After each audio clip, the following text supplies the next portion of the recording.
அனைவருக்கும் வணக்கம். இன்று நாம் வாசிக்க இருப்பது நினைவு அலைகள். நித்து சுந்தர வடிவேலு அவர்கள் எழுதிய சுயசரிதை நூல் அத்தியாயம் 41 தொடர்ச்சி. மாதர் மாநாட்டில் முதல் முடிவு என்ன தெரியுமா? ஆண் பெண் என்னும் இரு பாலருக்கும் கட்டாய இலவச படிப்பு சீக்கிரம் கொடுக்க வேண்டுமெனவும், பெண் பாலரை குறைந்தது 16 வயது வரையிலாவது பள்ளிக்கூடங்களுக்கு செல்ல விட வேண்டுமெனவும், தாய்மொழியிலேயே அவர்களுக்கு பாடங்கள் சொல்லிக் கொடுக்க வேண்டுமெனவும் இம்மாநாடு முடிவு செய்கிறது என்பதாகும். 16 வயது வரையில் என்றால் 11வது வகுப்பு முடிய என்று பொருள். பெண்கள் உயர்நிலைப்பள்ளி வரையிலாவது படிக்க வேண்டும். ஏன்? பெண் படித்தால் குடும்பமே படித்த பலன். எனவே பெண் கல்வியை இவ்வளவு வற்புறுத்தினார்கள்.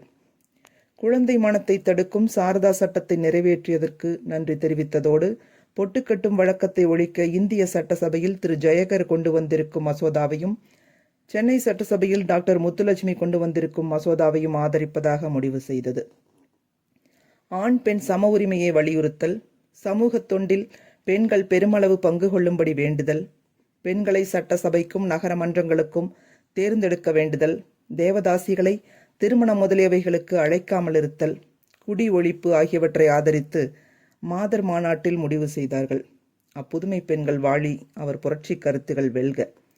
பாசி பிடித்து போன நம் சமுதாயத்தை மாற்றி அமைப்பதற்கு தேவையான புரட்சிகரமான கருத்துக்களை காலத்திற்கு முந்தி பிரச்சாரம் செய்ததால் தந்தை பெரியார் ஈவேராவும் அவருடைய இயக்க தோழர்களும் ஏற்றுக்கொண்டிருக்கும் பழியும் எதிர்ப்பும் பெரிது. இப்போது மற்றொரு நிகழ்ச்சி நினைவிற்கு வருகிறது. ஈரோட்டு சுயமரியாதை மாநாட்டிற்கு 6 திங்களுக்கு முன்னர் சென்னையில் ஒரு மாகாண மாதர் மாநாடு நடந்தது.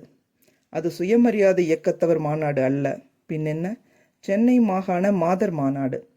வில்லிங்டன் மாதர் கிளப்பில் நடந்த அம்மாநாட்டிற்கு எவர் தலைவர்? திருமதி எஸ். சீனிவாச ஐயங்கார் ஆவார்.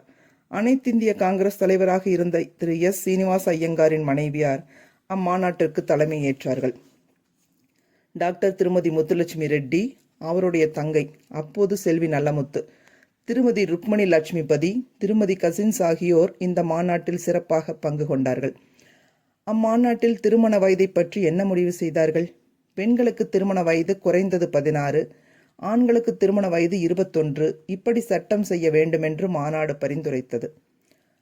ஆண்களுக்கும் பெண்களுக்கும் சொத்துரிமை, படிப்புரிமை போன்றவற்றில் சம உரிமை வேண்டுமென்றும் அம்மாதர் மாநாடு முடிவு செய்தது. விவாகரத்து உரிமை வேண்டுமென்பது முடிவெடுக்க முன்மொழிந்த போது பேச்சுகள் காரசாரமாயின. மாநாட்டு தலைவர் திருமதி எஸ். சீனிவாச ஐயங்கார் வெகுண்டெழுந்து வெளியேறிவிட்டார். பிறகு திருமதி கசின்ஸ் தலைமையில் மாநாடு தொடர்ந்து நடந்தது. கடைசியில் விவாகரத்து உரிமை வேண்டுமென முடிவு செய்தார்கள். வேண்டாம் என்றவர்களைப் போல 2 மடங்கு மாதர்கள் உரிமை கோருதலுக்கு ஆதரவாக வாக்களித்தார்கள். அம்மாநாட்டின் முன்னணியிலிருந்து இவ்வுரிமைக்கு போராடிய எவரும் யான் அறிந்த மட்டில் விவாகரத்து செய்து கொள்ளவில்லை.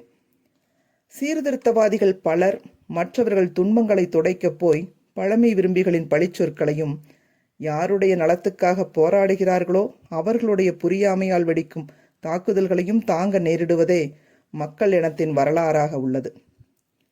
சென்னையில் பெரிய வீட்டு மாதர் திலகங்கள் கூடி ஏற்ற முடிவுகளை பற்றி பழிக்காதவர்கள் பல்லாயிரக்கணக்கான பொதுமக்கள் கூடி அதே முடிவுகளை செய்யும் போது பதறுவானேன், அலறுவானேன், திரித்து உரைப்பானேன், கண்டன கணைகளை பொழிவானேன், வீண் பழிகளை சுமத்தி சுமத்தி வேண்டாத வெறுப்பை வளர்ப்பானேன். முந்தியது பெரிய இடத்து மாது சிரோன்மணிகளின் பொழுதுபோக்கு, அறிவு மின்னல்களின் அடையாளம். அதை செயல்படுத்த அவர்கள் இயக்கம் நடத்தப் போவதில்லை.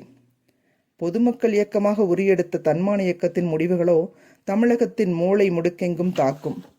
1000 ஆண்டு அநீதிகளை தவிடுபொடியாக்கும் அணுகுண்டுகளாக செயல்படும். இதை புரிந்து கொண்டவர்கள் இருட்டடிப்பு, திரித்துக்கூறல், மிகைப்படுத்துதல், தூற்றல் மாறி ஆகிய எதிர்ப்பு கணைகள் அனைத்தையும் பொழிந்தார்கள். பொழிந்து கொண்டும் இருக்கிறார்கள். இது எதிர்பார்த்ததே. ஆனால் சமுதாய ஏணியின் கீழ்ப்படிகளில் உள்ளவர்கள் இன்னும் விழிப்பு பெறாதது வேதனையே. தொடர்வோம். அலைகள் ஓய்வதில்லை.